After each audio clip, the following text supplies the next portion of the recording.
Hello everyone, welcome back to my YouTube channel. আমি মনীষা। কেমন আছেন সবাই? আশা করি সবাই ভালো আছেন। আমরাও বেশ ভালো আছি। এটা বেশ কয়েকদিন আগের ভিডিও। প্রচণ্ড ঝড় বৃষ্টি হচ্ছিল। তো আমি মনে হলো যে একটুখানি জানালাটা খুলে দিই। উম রুমের ভিতরে একটু আলো বাতাস ঢুকবে, তাহলে কিন্তু রুমটা ঠান্ডা থাকবে। দেখেন প্রচণ্ড কিন্তু বাইরে বৃষ্টি হচ্ছে। তো আমি হচ্ছি চিটাংয়ের মানুষ। মানে বলা যায় আমি চিটাংয়েরই মেয়ে। আমাদের এই চিটাংয়ের মানুষরা না এই বিচি দিয়ে বেগুন দিয়ে খেতে কিন্তু ভীষণ ভালোবাসে।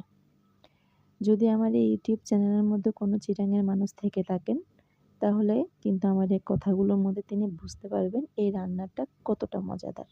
আর এটা শুটকি দিয়ে রান্না করলে কিন্তু ভীষণ মজা হয়।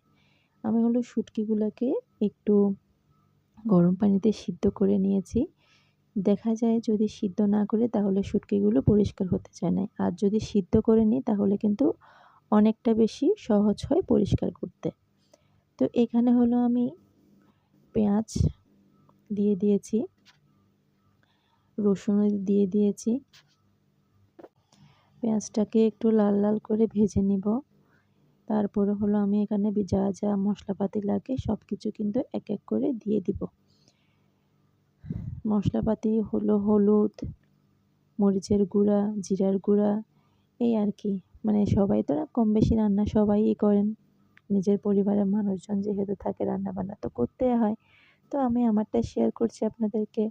আপনাদের জন্য আমার ভিডিও ভালো লেগে থাকে তাহলে আপনারা আমাকে কমেন্ট বক্সে কমেন্ট করে জানাবেন। তো দেখেন এখানে হলো আমি মশলাটাকে একদম ভালো করে কষিয়ে শুটকিটাকে দিয়ে দিয়েছি। শুটকিটা দিয়ে দেওয়ার একটাই কারণ হচ্ছে এই শুটকিটা একটু শক্ত শক্ত টাইপের, যার কারণে একটু একটু কষিয়ে নিলে একটু নরম হবে। আর এই বিচিগুলোও একটু পরে আমি দিয়ে দিয়েছি। যেহেতু বিচিগুলো অতটা কষানোর প্রয়োজন নেই, একটু গরম পানি দিলেই কিন্তু বিচিটা একদম গলে যাবে।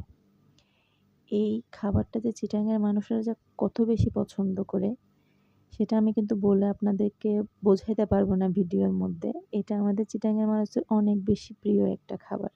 তো ফাইনালি কিন্তু আমার রান্না হয়ে গেছে আপনাদের সাথে কথা বলতে বলতে। তো এদিকে হলো আমার ছোট্ট প্রিন্সেসটা টিভি দেখছে। সে টিভি দেখতে কিন্তু ভালোবাসে যদি তার নিজের পছন্দ অনুযায়ী কিছু টিভিতে আমি ছেড়ে দিই। ও বেশ কয়েকটা গান আর নাচ আছে, সেগুলো দেখলে একদম খুশি হয়ে যায়।